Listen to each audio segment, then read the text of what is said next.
जो नरगोसत खाते हैं प्रत्येक राक्षस जान, इसमें संशय है नहीं, हिंदू खाइयो चाहे मुसलमान। कॉमन सेंस भी लगा सकते हैं कि जिस पंथ में किसी प्रकार की खाने पीने की कोई मनाही नहीं है, ओढ़ने पहनने की कोई मनाही नहीं है दोस्तों, तो वो कैसे ब्रह्म ज्ञानी होंगे, उनको कैसा ब्रह्म का ज्ञान होगा दोस्तों।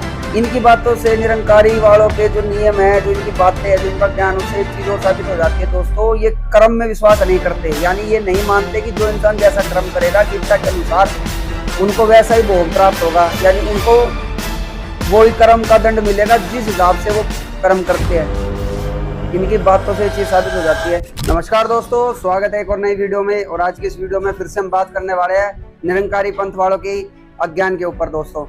जैसे कि सभी को पता होगा और ना पता हो तो हम उनको बता देते हैं दोस्तों। निरंकारी पंथ में जुड़ने से पहले ये कुछ प्रण अपने अनुयायियों को दिलाते हैं, यानी जो श्रद्धालु इनके पंथ में जुड़ते हैं दोस्तों, उनको कुछ प्रण दिए जाते हैं, जिसमें से इनका एक तीसरा प्रण है कि कोई कुछ भी खाए पहने उसको ना तो रोकना है ना टोकना है। उसको कहने का मतलब कुछ नहीं कहना दोस्तों। कि इनके पंथ में आधे से ज्यादा लोग वो जुड़े हुए हैं जो मांस और शराब का सेवन करते हैं। और ये दोस्तों, ये बात हम नहीं कहते, इनसे जुड़े हुए अनुयायी ही बताते हैं इस बात को कि आधे से ज्यादा जो निरंकारी है वो मांस और मदिरा का सेवन करते हैं। और ये वो लोग बता रहे हैं जो 16-16 साल, 20-20 साल, 25-25 साल इस निरंकारी मिशन में जुड़े हुए हैं दोस्तों। और आप सिंपल सी एक कॉमन सेंस भी लगा सकते हैं कि जिस पंथ में किसी प्रकार की खाने पीने की कोई मनाही नहीं है, ओढ़ने पहनने की कोई मनाही नहीं है दोस्तों, तो वो कैसे ब्रह्म ज्ञानी होंगे, उनको कैसा ब्रह्म का ज्ञान होगा दोस्तों। जो घी और गू में फर्क ही नहीं समझ पा रहे। इनके खुद के अनुयायी बताते हैं कि इनके गुरु भी मांस और शराब का सेवन करते हैं दोस्तों। अब दोस्तों आप विचार करो, कोई भी व्यक्ति हो किसी विकार से अगर वो ग्रस्त है, वो अपना शराब छोड़ना चाहता हो, अगर वो मांस छोड़ना चाहता हो, तो सभी को एक ही बात बताई जाती है कि भाई गुरु बनाओ और वो तुम्हें जो ज्ञान देंगे उससे तुम्हारे सारे विकार छूट जाएंगे। सत्संग भी इसलिए किए जाते हैं कि आदमियों को अपने अच्छे और बुरे कर्मों के बारे में पता चले दोस्तों। लेकिन इन सब चीजों से उल्टा निरंकारी पंथ वाले तो ये कहते हैं कि भाई कोई कुछ भी खाए पिए, उनको कोई मनाही नहीं है, कोई किसी को नहीं रोकेगा टोकेगा। और इन्हीं से ही जुड़ने वाले, इन्हीं के जो अनुयायी है, जो सात्विक है, जो ये इस तरह की चीजों का सेवन नहीं करते, वो जब अपने गुरु से ये बात पूछते हैं कि महाराज जी आप ब्रह्म ज्ञान की बात करते हो, मोक्ष की बात करते हो, लेकिन हमारे ही अन्य भाई बंधु है जो निरंकारी पंथ में जुड़े हुए हैं, वो मांस का सेवन करते हैं, शराब का सेवन करते हैं। तो दोस्तों इन ब्रह्म ज्ञानियों का आप ज्ञान देखिए। ये कहते हैं कि खाने पीने से आत्मा का कोई लेना देना नहीं है, यानी हम कोई भी चीज खाते हैं वो हमारे शरीर के लिए होती है, ना कि वो आत्मा पे लागू होती है। और अगर हम इनकी इसी बात को गीता में खोल के देखें, श्रीमद् भागवत गीता जी में अगर खोल के देखें दोस्तों, तो इनके अज्ञान का बिल्कुल साफ पर्दाफाश हो जाता है। गीता अध्याय 14 श्लोक 4 में गीता ज्ञान दाता ने अर्जुन को कहा है कि अर्जुन, प्रकृति से उत्पन्न हुए तीनों गुण, रजगुण, सतगुण और तमगुण, ये अविनाशी आत्मा को शरीर में बांध के रखती है।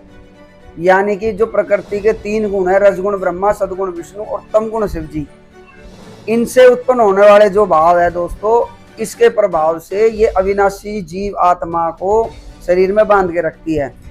और गीता अध्याय के 17 श्लोक 4 में देखने को मिलता है कि जब अर्जुन द्वारा पूछा जाता है कि ये 3 गुण क्या है, तो 3 गुणों की जानकारी बताई जाती है कि भाई सतगुण कौन है, रजगुण कौन है और तमगुण कौन है। फिर हम देखते हैं गीता अध्याय के 17 श्लोक 8 से लेकर 10 तक दोस्तों, तो भोजन के बारे में बताया गया है कि कौन सा भोजन कौन से गुण युक्त व्यक्ति के लिए है। जो जैसे कि जो देवताओं को मानने वाले हैं वो सात्विक भोजन करते हैं, जो भूतों को पूजते हैं या भूतों को मानने वाले हैं वो मांस मदिरा का सेवन करते हैं।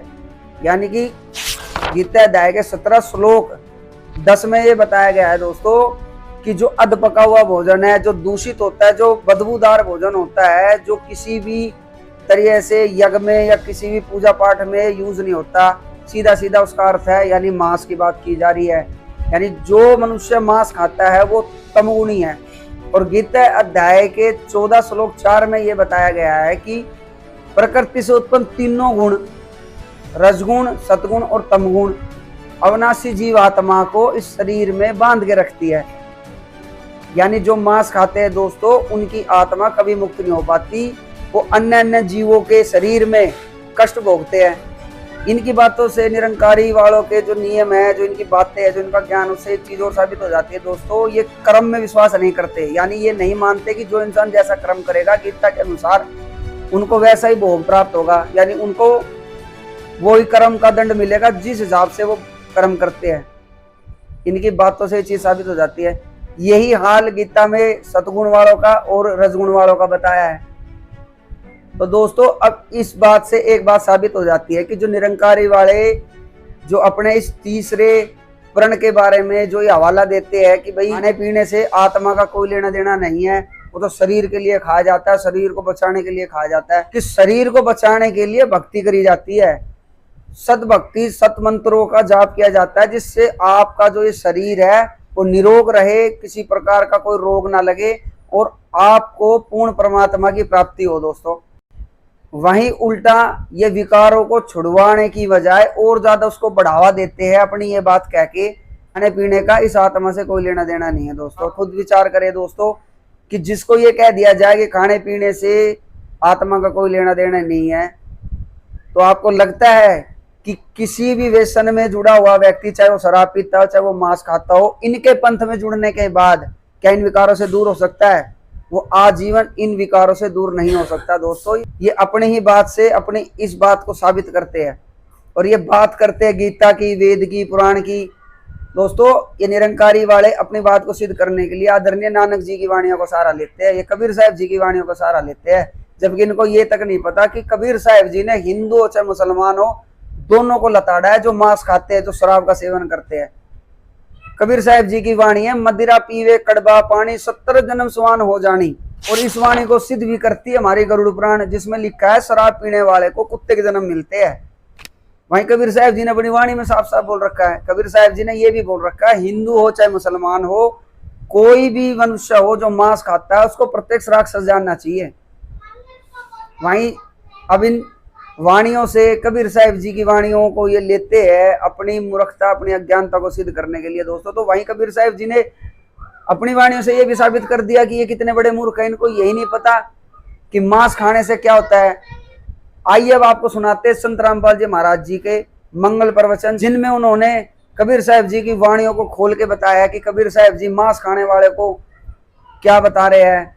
कबीर साहब जी ने अपनी वाणियों के माध्यम से भी स्पष्ट कर दिया है कि जो मांस खाते हैं, शराब पीते हैं, उनका कभी भी मोक्ष नहीं हो सकता, वो कभी भी सतगति को प्राप्त नहीं हो सकते दोस्तों।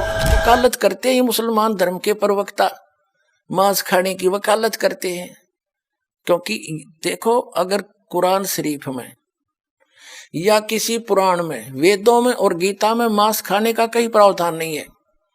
यदि किसी पुराण में और यदि किसी कुरान में और यदि फिर बाइबल में, इससे आगे जहां परमात्मा ने, उस अल्लाहू अकबर ने, समर्थ भगवान ने 6 दिन में सृष्टि रची, 7वें दिन वो तो तख्त पर बैठ गया जाके विधान बता के कि किसी ने भी मांस नहीं खाना है, ये खाने की वस्तुएं तुम्हें हलाल हैं, बाकी सब हराम है।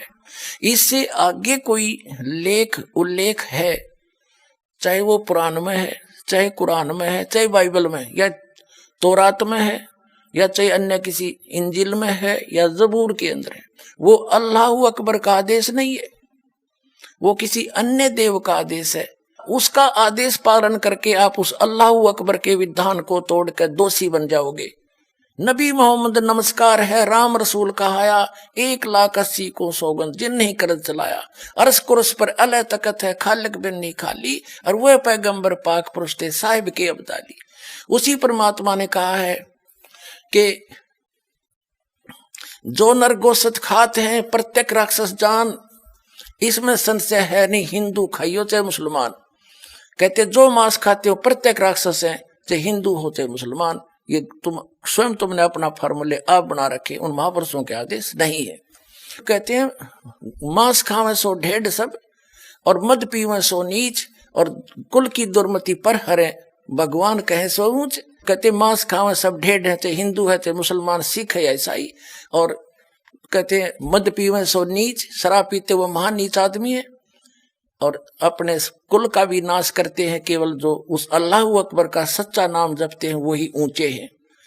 समझदार को संकेत बहुत होता। अब आप जी को दिखाया है परमात्मा नर आकार है, 6 शरीर है, 6 दिन में सृष्टि रची, और परमात्मा ने 6ठे दिन मनुष्य को अपने जैसा, अपने अनुरूप, अपने शरीर जैसा, अपनी सूरत जैसा उत्पन्न किया, नर और नारी करके उनकी उत्पत्ति की और उनको खाने के लिए आदेश दे दिया।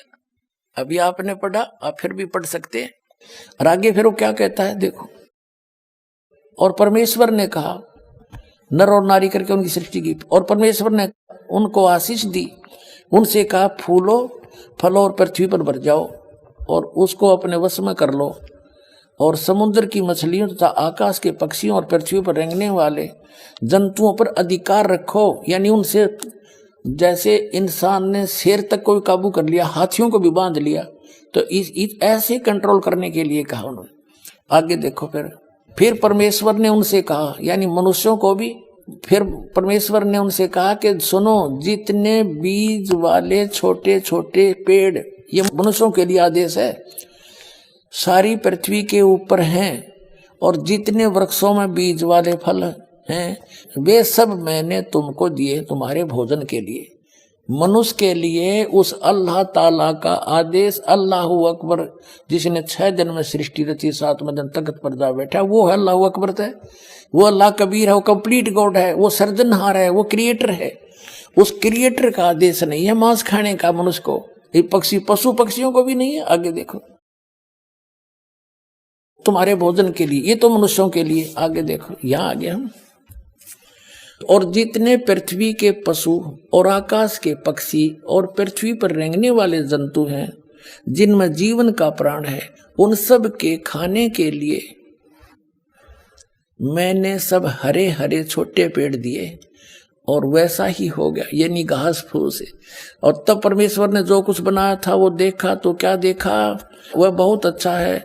तथा सांझ हुई, फिर भोर हुआ, इस प्रकार ये 6वां दिन हो गया। अब 7वां दिन, यूं आकाश और पृथ्वी और उनकी सारी सेना का बनाना समाप्त हो गया, और परमेश्वर ने अपना काम जिसे वह करता था 7वें दिन समाप्त किया, और उसने अपने किए हुए सारे काम से 7वें दिन विश्राम किया। और परमेश्वर ने 7वें दिन को आशीष दी और पवित्र ठहराया, क्योंकि उसमें उसने सृष्टि की रचना के अपने सारे काम से विश्राम लिया। ठीक, अपने आत्माओं, जो क्रिएटर है, जो सबका रचनहार है, जो अल्लाह अकबर है, जो सुप्रीम गॉड है, उसने 6 दिन में सृष्टि रची, 7वें दिन तख्त पर जा बैठे। तो आप स्वयं निर्णय कर लीजिए कि सच्चा मोक्ष मार्ग किस संत के पास है। जो गुरु स्वयं के विकार दूर नहीं कर सकते, क्योंकि इन्हीं के अनुयायी बताते हैं कि भाई हमारे जो गुरुजी है वो खुद मांस खाते हैं, शराब का सेवन करते हैं। तो जो गुरु खुद अपने व्यसनों को दूर नहीं कर सकते, उनसे जुड़ने वालों के कहां से हो गए दोस्तों। यही हाल राधा स्वामी पंथ वालों का है। राधा स्वामी के जो मुख्य प्रवर्तक है, जो शिवदयाल जी है, वो खुद हुक्का पीते थे, इनकी जीवनी में लिखा है। तो जो खुद विकार में ग्रस्त है दोस्तों, उनसे आप मोक्ष की आस रखते हो, आपको लगता है 1% भी कि वो आपको मोक्ष दे सकते हैं, जिनका ज्ञान ना वेदों से मिलान करता ना शास्त्रों से मिलान करता, जिनसे इनका अज्ञान का उजागर होता है दोस्तों।